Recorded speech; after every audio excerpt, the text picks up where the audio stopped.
Lane here. I've heard some Scrum Masters suggest that testers do unit testing at the beginning of the sprints since they have nothing to do yet. Do you have thoughts on this? Well, no, Elaine, this is sort of the typical problem of people not really understanding what testing is all about.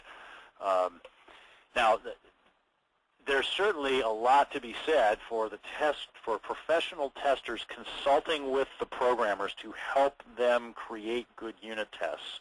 I think if you can build that kind of teamwork into your scrums, that's ideal, and that is definitely along the lines of what I was saying at the end of the presentation, which was, let's try to work together to solve these problems and not be, adversarial. But when people say, well, you guys don't have anything to do, well, that's probably not the case. So, for example, what I was just discussing for Lin Yang's question, and I did find his name there. He was talking about the need for extensive automation and that kind of thing. As I said in answer to another question, there's sort of this following along behind the sprint team and automating.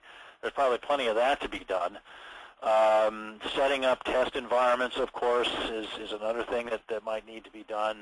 So really, these comments about, well, you don't have to do anything other than execute tests, generally indicate a opportunity for you to educate people on the complexities and challenges of testing and all of the upfront work that really is involved in doing testing right.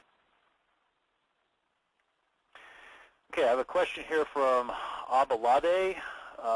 Sorry, Abalade, if I'm not pronouncing your name properly. Can we have a hybrid of system development in which waterfall principles are augmented with workable agile principles which could mitigate the deficiencies of the waterfall models? Now, the agile purists would react, I think, with the greatest degree of scorn to a suggestion like this. And I've read stuff online, and even in published magazines, which is always kind of surprises me that this would get past editors, with these really snarky, sarcastic, scornful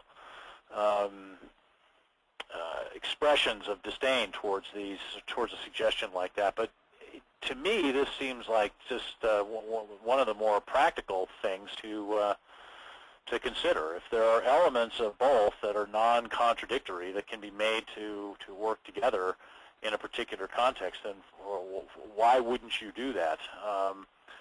If what we're talking about here is a strategy, Agile methodologies as a strategy for doing better software engineering, as opposed to Agile methodologies as a religion, which demands complete compliance to its scripture, if you will.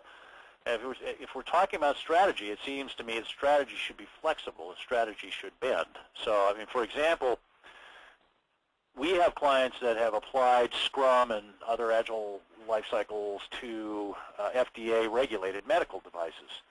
Now, in FDA-regulated medical devices, you absolutely have to do requirements-based testing. You have to have requirements. You have to have traceability of your test back to requirements. You have to have extensive documentation of how you tested the requirements.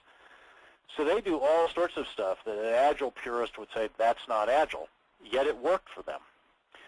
So, I think, to your question says, can we have a hybrid? And the answer is yes, we can. I've seen it. It works. I think we need to just be pragmatic about what we're trying to accomplish here, and again, start seeing Agile methodologies as a strategy of software engineering and throwing out any sort of religious dogma. Now, that said, the principles of Agile engineering were defined by very smart people who have been doing software engineering for a long time, and there are reasons why those principles are there. So I think it makes sense, if you're going to be doing hybridization, that you understand a principle thoroughly and why it's there before you decide to toss it out, because you're going to need to replace the benefits that are offered by that principle with something else. Okay, that's something from Thomas here. Automation is often seen as a silver bullet due to overhyping from the automation companies. Shocked to hear that comment, Thomas. What is underhyped is the amount of time and resources involved in an automation effort. It imposes more work on the existing testers to update test cases to maintain automation. How do you deal with this challenge? Well, Thomas, I mean, if you find yourself in this situation, unfortunately, it's often already too late. What that typically indicates, if you're spending more time maintaining your automated tests than you would simply testing the system manually, you've got basically a negative return on the test automation investment. That generally means that you have a unmaintainable design of your test automation framework underlying everything. I mentioned before some ideas about how to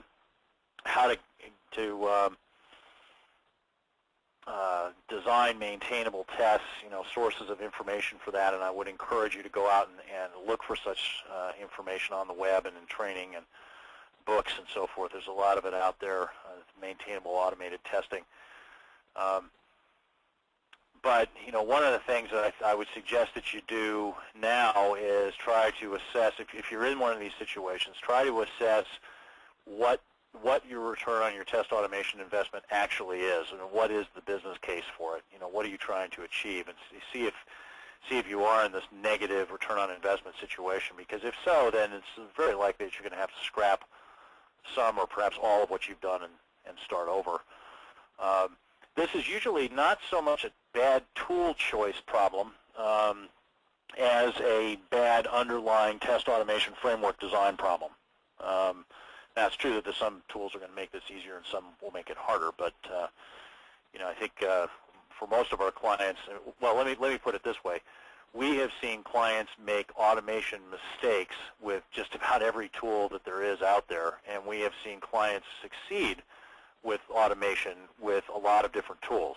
So I think while it's certainly the case that advertisements and marketing will talk about the strengths and mention the weaknesses and problems, I don't think it's fair to entirely blame the tool companies and their marketing for this. I think there's also there's a lot of problems with expectations here and a lack of clarity about what you're trying to achieve. Okay, somebody had asked, M. Long had asked, and he's dropped off, where is this presentation on your website? So just to remind you, it is at www.rbcs-us.com. It's on the basic library, and if you scroll down, you'll see an Agile Testing Challenges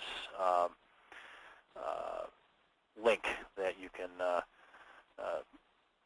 update or access, excuse me.